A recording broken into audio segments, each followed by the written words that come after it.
Today I don't feel great, but I wanted to make this video because I'm tired of pretending. I'm tired of pretending because my love for Zimbabwe runs deep. And us as Zimbabweans, we deserve a bright future, a brighter future. Even though I don't live in Zimbabwe at the moment, I still love Zimbabwe. I still love Africa, and I want Africa to win. I'm tired of pretending that we can pray our problems away. We cannot pray our problems away because God himself says faith without action is dead. So we cannot pray our problems away. It is time to do more than that. It's a constant source of frustration for me being told that just because I live in the diaspora, my voice doesn't matter, or that my voice doesn't carry much weight, because it does. And I'm tired of pretending that that doesn't bother me, because it bothers me when people say that. I can speak on Zimbabwe's issues because I am a Zimbabwean. Yes, I'm not on the ground right now, and I get where people who say that are coming from. I get it, and I appreciate that. I also respect their opinion. But let us not forget the other side. The pain of seeing our people in despair, even from afar, is real. It's real pain. I also have relatives back home. I have my loved ones as well. But beyond that, I'm not just thinking about me. I'm no longer just thinking about my family. It is no longer about that. Because like I said in my other video, what about the future of Africa? What about the future of Zimbabwe? That is what we should be worried about. That is why I'm tired of pretending. I'm tired of pretending that everything is okay, because nothing is okay. I will explain why it is important for someone like me to speak up about these issues in a minute, but for now, let me say that I'm tired of pretending that it doesn't bother me that the only solution we see is running away from the motherland, the land that God gave us, that beautiful and rich land. I'm tired of pretending that that doesn't bother me. I'm tired of pretending that the brain drain doesn't bother me. And I'm one of those people who ran away with my brain, but at some point, one has to reflect and ask themselves some soul-searching questions. And that is what I'm doing right now. I'm asking myself, when is it going to stop? When are we going to face our demons and actually do something about this? I'm tired of pretending that things are okay when they're not. Nothing is okay. Someone said that I should not, or I'm not the right person to speak about Zimbabwe's issues because I'm not on the ground, meaning that I don't currently live in Zimbabwe. I am in the UK at the moment. So they felt that I'm not one to speak about national pride, patriotism, and so forth. You know, everything that I'm saying. They felt that people may not appreciate what I'm saying, or that they may not relate to what I'm saying. And I get where they're coming from. I understand the thought process because obviously I'm over here in the UK. But I respectfully disagree. The reason I disagree, I'm going to get into that in a minute. But what I want to say is I'm tired of pretending that I can just stay in my little house where I am and forget everything else and think that things somehow are just going to sort themselves out. Because let us not overlook the other side of the argument, which is living in the diaspora or living abroad exposes you to certain things that actually make you appreciate Zimbabwe on a much deeper level. It makes you appreciate the motherland even better, even more. In fact, living abroad makes you see things about Zimbabwe that someone who lives in Zimbabwe doesn't see, because you have seen both sides of the coin. You have experienced life abroad, and you've also experienced life in Zimbabwe. Living abroad makes you see certain things that someone who lives in Zimbabwe or who hasn't been outside of Zimbabwe doesn't see or cannot see, because they don't have that exposure or they haven't experienced life on both sides. So living abroad as a Zimbabwean, I'm constantly grappling with the feeling of being silenced. I'm constantly grappling with that, and I'm aware of how people feel about that. But what I want to say is my physical distance doesn't diminish or shouldn't diminish the pride or the love that I have for Zimbabwe, or it shouldn't diminish my influence. Because as we know, we all have a voice.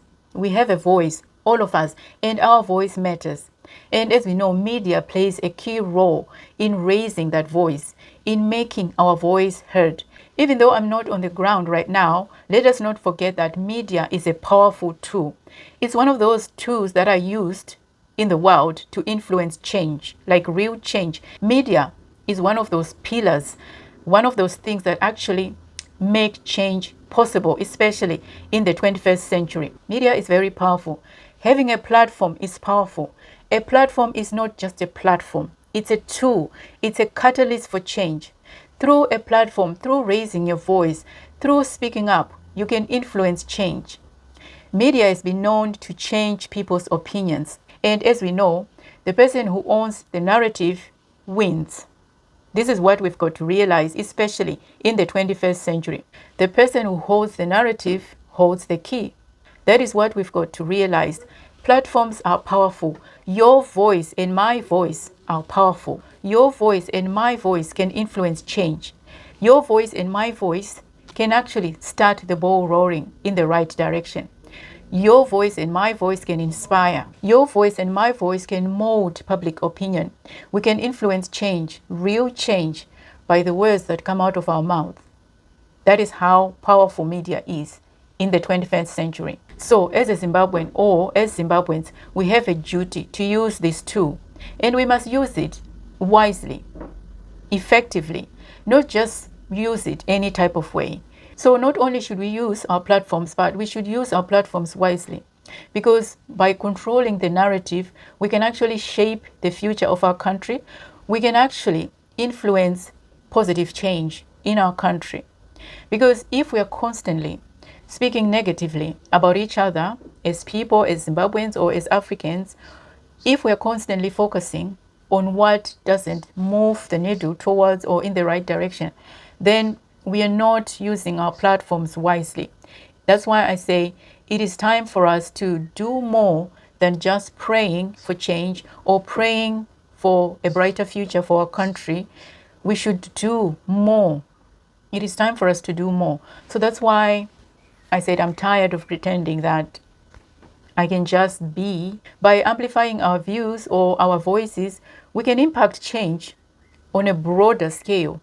We can influence that change, because the more we speak up, the more we raise awareness as to which issues need to be addressed. And that's how we make an impact. It's a start. Okay, it's a start. So we shouldn't really look down upon those people who speak up, because when someone starts speaking up, it means that something has stirred inside of them. It means they have been reflecting. It means that something is changing, and that's always a good thing.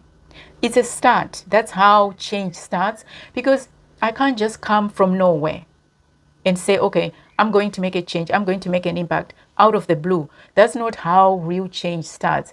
It starts by, as I said, something happening inside of you. It starts by you feeling something. So when you start having that discomfort, when you start reflecting, when you start having those feelings, and when your soul is telling you something, then that is the beginning of change. That's how change starts. Because you can't just wake up one morning and say, okay, that's it. I'm going to Zimbabwe and I'm going to change ABCD, and it's going to happen just like that. That's not how change happens. Change happens over time. That's how change happens. So let us not take that for granted. When someone is feeling that passion inside, then let us, instead of bashing them, let us build them up. Let us cultivate that. And if you feel that someone is getting lost, then we can point them in the right direction in a constructive, positive way. Speaking up about these important issues can catalyze change. That's how change starts. It starts by starting those conversations, raising awareness, connecting like that. That's how change starts, because change has to start from somewhere. And our voices, our views are important, and they should be amplified. And one way to amplify our voices and to make those voices heard and for them to have an impact is by using our platforms to speak up. It doesn't matter where you are as a Zimbabwean, you've got a duty of care to use that platform as a tool. So really the point I'm trying to make is speaking up about important issues is how change really begins, because we need to spark those conversations. And By having those conversations, we come up with ideas, with ways to effect change in our country. Change that leads to progress, real progress. Because all we want as Zimbabweans is progress. We want positive outcomes for our country. That is all we want. That is the bottom line.